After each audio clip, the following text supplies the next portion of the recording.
specific they're going after, saying, well, now we have a reckless standard and we're going to still go after people that... I understand. Because I know how prosecutors... I just remembered that Mr. Picard is suing on behalf of small investors. There's no villain here. This is a zero-sum game between some large investors and the smaller investors, and I hope he's able to recover a good deal from some of those larger investors to benefit the smaller investors. But remember, some of those are not villains.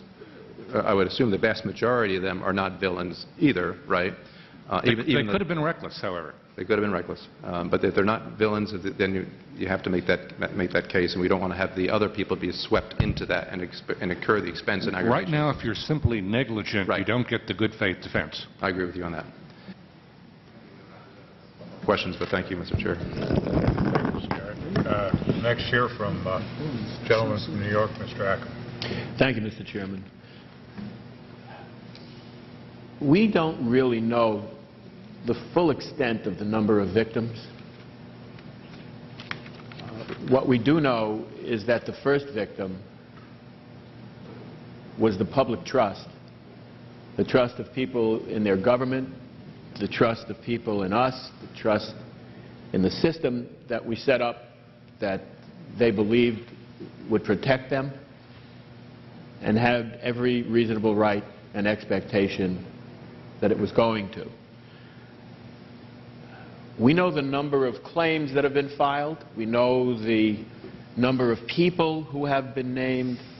We know the number of entities that are on the list, but as we can see from just one local union,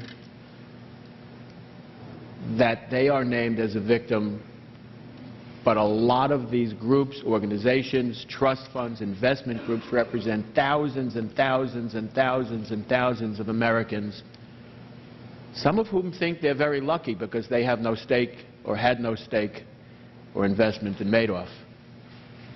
But they do. A lot of people don't understand this issue.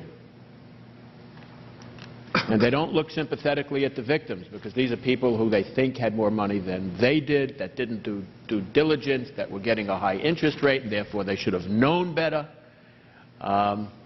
This is part of what we usually call blame the victim's mentality. That it's the victim's fault that they're in the predicament that they're in, when nothing could really be further from the truth, because there's no way. Show of hands, how many of you knew Mr. Madoff? Only the person who's not a victim. Not one of the other people who are victims knew Mr. Madoff. That's the problem. How could they do due diligence? They relied on their government to do due diligence. Maybe we should take away the right of the government agencies to do due diligence and pronounce people like Mr. Madoff, or even people not like Mr. Madoff, free of sin, crime, culpability, ill intention, incompetence, or anything else. Maybe we should let the little old lady from Peoria be able to do due diligence and go in personally and audit Mr. Madoff. Every citizen should be able to do due diligence. If that's what the American people think, how do we do it? Well, we do it by doing what we did, obviously not effectively enough, by empowering government agencies and entities and people with badges to go in and investigate and make pronouncements that other people trust. That's what we do in a sophisticated financial system in a civilized society such as ours. Everybody can investigate anything. You don't have a right the way the system stands. And the only people who think in the blame the victim mentalities are people who are not victims, because they think they were lucky, and some of them are not. There are so many victims here that we don't even contemplate right now, because you put money in your bank, and your bank invests through a brokerage and puts money in something safe, and we know the first line of defense, because those are all public if your bank invested in Madoff. But if your bank invested in a brokerage who went through somebody else and they invested in Madoff, so many other thousands of people may lose money that we're never going to hear of in the end, and the system loses all this money. Obviously, there's not enough money in this insurance fund that people thought that they had. to make them whole to the extent of at least $500,000, those people who had that much money, whether it was the initial investment or money that grew to that amount or greater, but really didn't. We have a mess on our hands. First of all, we have a large group of American investors who were first robbed by Mr. Madoff, abused by the government and the system into thinking that they were insured, and they were not. They were then devastated by the IRS if they paid taxes on the money that they thought they had. They didn't have the taxes, and the government then, they didn't have the investment returns, and the government then robbed them by charging them tax that they can only go back a few years and not the full 13, as some of us have proposed, to get the tax back that the government illegally robbed them of. And then so many of them are now being raped by the clawback provision for reliably, understandably thinking that they had this money in their account that they didn't have in there, and then they spent to live on, because that's what it was for.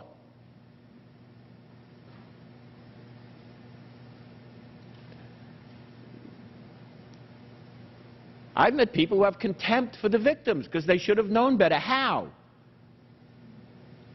You know, I represent the North Shore of Long Island, the base from where Mr. Madoff operated, the country clubs that he belonged to, and thousands of people who thought they were lucky to know such a nice man who was so reliable, received all the accolades that society can heap upon an individual who is making a company and returning investments and interest to people for so many years. These are the people who thought they were lucky. And they were probably the unluckiest people of all, besides having fallen into the categories that I named. They were further ripped apart because they personally knew this guy who they thought was this wonderful human being, and how lucky were they? And now they are personally devastated because of the abuse of the relationship in addition to all of that. So to those people who look upon the victims and say, I'm lucky I'm not there, and they should have done better, and how smart am I, and how stupid are they really don't get it. And some of them are involved in this fraud personally and with their finances as well. We have to be able to somehow do better.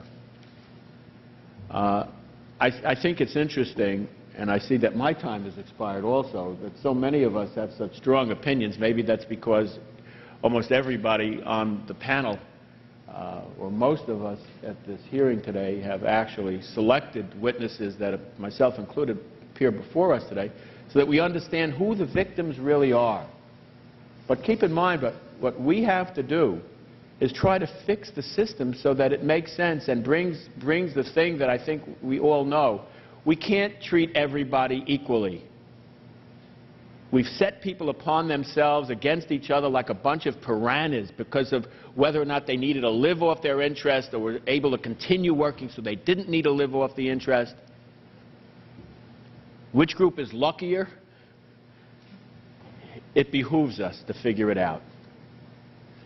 And I think that despite the fact that this is the more marketable, I would call it, of the panels for the American people to understand what happened, that I think we're going to have a lot more questions of the next panel, Mr. Chairman. I think we all look forward to hearing from them. And I thank the people who have come here today and shared their tragic stories with America, and to keep in mind that we all bear some culpability here in the situation in which we all find ourselves. And I would yield back the balance of my time. Thank you very much, Mr. Ackerman. I just want to throw out the figure I mentioned. If the loss that we've just suffered in the last recession, or in this recession, $14 trillion, it would break down to $46,666 per man, woman, and child in America.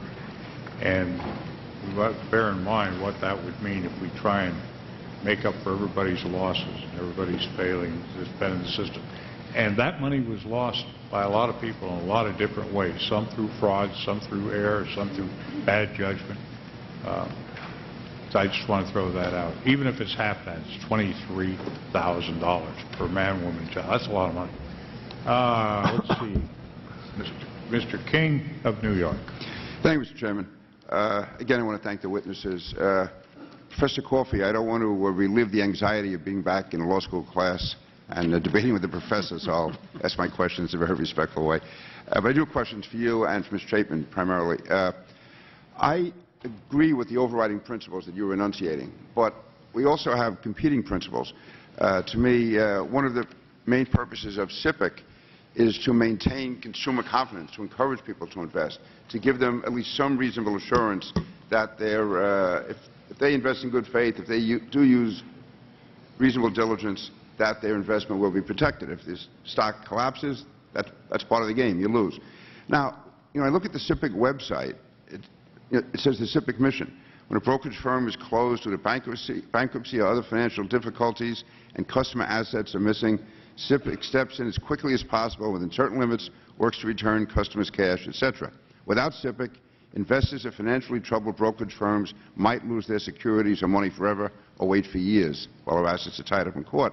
And it does have the caveat on there within certain limitations. But then the next sentence goes on to say, although not every investor is protected by SIPC, no fewer than 99% of persons are eligible to get all their money back. So we have the government impliedly, at least impliedly stating that if you play by the rules, you'll be protected. And so when we have people who have played by the rules, it appears to me that we have a trustee who seems to be is trying to make villains. Whether he calls them villains or not, the fact is he is creating one category of villains and one category of victims when 99% of these people are all victims. And so I would ask you and Mr. Chaitman, let me just ask you a question. First question. Are either of you aware of any instance in which SIPC has defined net equity the way the trustee is doing in this case? Ms. Coffey and then Mr. Chaitman. Do you want to go first? Yes, I'd be happy to. I can assure this committee that there has never been a case in a SIPA liquidation where SIPC or the SEC has taken the position that SIPC does not have to comply with the law. This is the first time in SIPC's history that SIPC has taken the position that net equity as defined by Congress does not apply to SIPC. Professor Coffey. I want to start with your point that SIPC should not misrepresent what it's doing to the American public. We have to understand that until recently, SIPC was extremely underfunded insurance because broker-dealer firms paid only $150 a year. That's awfully cheap. I think when you look at this insurance system, you should look at what most small businesses do. They may spend 1% of their revenues on insurance or surety bonds. So this has been an awfully cheap and somewhat illusory system of insurance. It's never been under great stress before the Madoff debacle, but it could happen again. The other point I'd make about change over time is that in the old days when this was set up, most investors were individual investors. That's changed. Only about 25% of investors today are individual retail investors. Most of them invest collectively through pension funds, mutual funds, etc. I agree entirely with what Chairman Jaworski is saying, that we cannot give insurance to everyone. And I think if we tried to give insurance to hedge funds investors, it would look like socialism for the rich. But I do think there are special categories where we could recognize that if we're going to make any change, we should start at the end of the continuum where we have the most exposed victims, and I'm suggesting that's the smaller pension plan. But in answer to your final part of your question, because I do think there's been some misrepresentation here to the public about what SIPA can do and is doing, I think the SEC is probably consistent with the prior law and what they're saying. It's just never come up before in this dramatic a way. I would just comment on that, to me, anytime you get beyond the specifics of the law, you're taking a chance. And to say, well, maybe these people are more deserving than those, maybe we can set up a different category, to me it's a very risky path to allow a government official to go down. My time is starting to run. Let me just ask one other question on the issue of taxes. If both of you could address the issue of reimbursing people who pay taxes on non-existent profits, paying taxes on money which they never received. I'm not a tax lawyer, but I do think that the legislation that's been proposed would allow you to carry these losses forward and back